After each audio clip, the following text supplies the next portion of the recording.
الحمدللہ الصلاۃ والسلام علی رسول اللہ وعلی آلہ واصحابہ اجمعین اعوذ باللہ من الشیطان الرجیم بسم اللہ الرحمن الرحیم انما الصدقات للفقراء والمساکین والعاملین علیہا والمؤلفۃ قلوبهم وفی الرقاب والغارمین وفی سبیل اللہ وابن السبیل فریضۃ من اللہ واللہ علیم حکیم۔ کل کے سوال کے جواب میں جو آیت پیش کی گئی وہ سورۃ توبہ کی آیت نمبر 60 ہے۔ سورۃ توبہ کی آیت نمبر 60 میں صدقات یعنی ایسے صدقہ جو فرض صدقہ ہے اس کے بارے میں ذکر ہوا ہے۔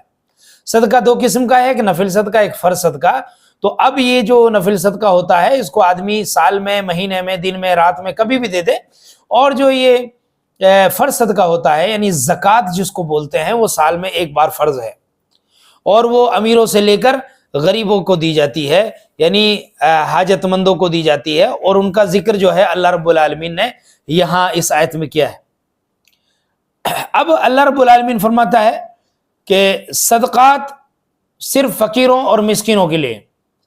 یعنی صدقہ یعنی فرض صدقہ یعنی زکوٰۃ مسکینوں کے لیے دی جائے گی اور فقیروں کے لیے دی جائے گی۔ پہلے یہاں فقیر کا لفظ ہے اور پھر مسکین کا۔ فقیر جس کے پاس کچھ نہ ہو، مسکین جس کے پاس اتنا ہو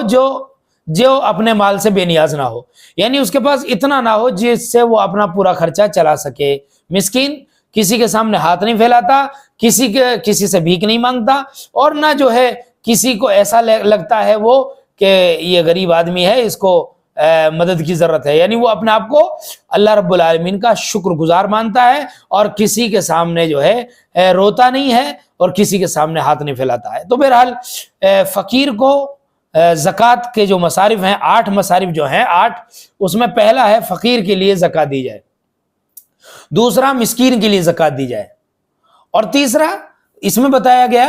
کہ زکوٰۃ وصول کرنے والوں کے لیے زکوٰۃ دی جائے، یعنی جو زکوٰۃ وصول کرنے کا کام کرتے ہیں ان کے لیے زکوٰۃ دی جائے۔ اور پھر اس کے بعد ایک چیز اور بتائی، والمؤلفۃ قلوبہم، چوتھی چیز، یعنی کہ جن کے دل دین کی طرف مائل ہوں، دین اسلام کی طرف مائل ہوں، ایسے لوگوں کے لیے زکوٰۃ دی جا سکتی ہے تاکہ ان کے دل میں دین کی محبت پیدا ہو جائے۔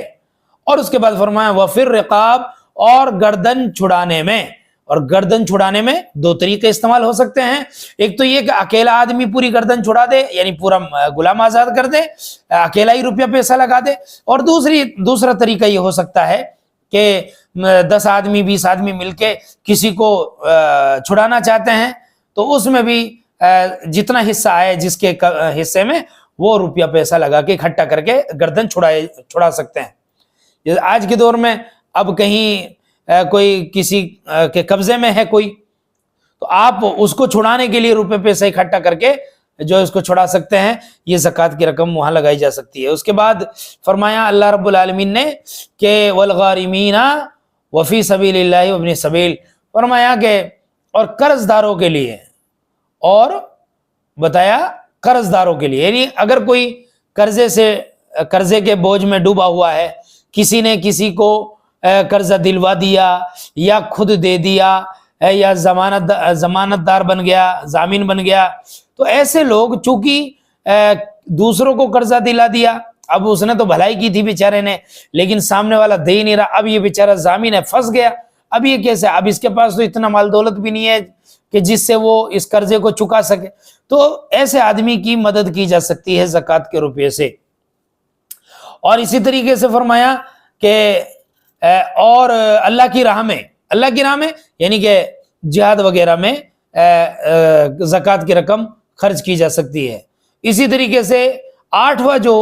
مصرف بتایا وہ بتایا مسافروں کے لیے، یعنی ایک آدمی اپنے وطن سے جا رہا ہے، وطن میں تو مالدار ہے، لیکن راستے میں اس کے پاس کچھ رہا ہے نہیں، کرایہ بھی نہیں رہا، چوری ہو گئی، اس کی جیب کٹ گئی، یا اور بہت سارے ریجن آ گئے اس کے سامنے، لہٰذا اب وہ غریب اور مسکین کی کیٹیگری میں آ گیا، تو اس کے لیے چونکہ وہ مسافر ہے اس کے لیے زکوٰۃ دی جا سکتی ہے۔ لہٰذا مسافر چاہے غریب ہو امیر ہو کوئی بھی ہو، اگر وہ سفر میں ہے اور اس کو ضرورت پڑ گئی تو اس کے لیے زکوٰۃ دی جا سکتی ہے۔ تو یہ اللہ رب العالمین نے آگے فرمایا کہ فرض ہے یہ، یعنی یہ فرض ہے، یعنی اللہ تعالیٰ کا یہ حکم ہے زکوٰۃ دینا فرض ہے، اور اسلام کے جو 5 ارکان ہیں ان میں زکوٰۃ دینا بھی ہے، لہٰذا اللہ کی طرف سے یہ فرض ہے، اور اللہ خوب علم اور حکمت والا ہے، اللہ تعالیٰ خوب جاننے والا ہے اور خوب حکمت والا ہے، اللہ بہتر جانتا ہے سب کے دلوں کا حال، اور کس کے دل میں کیا چل رہا ہے، کس کے دل میں کیا نہیں چل رہا۔ یہ زکوٰۃ کا معاملہ بڑا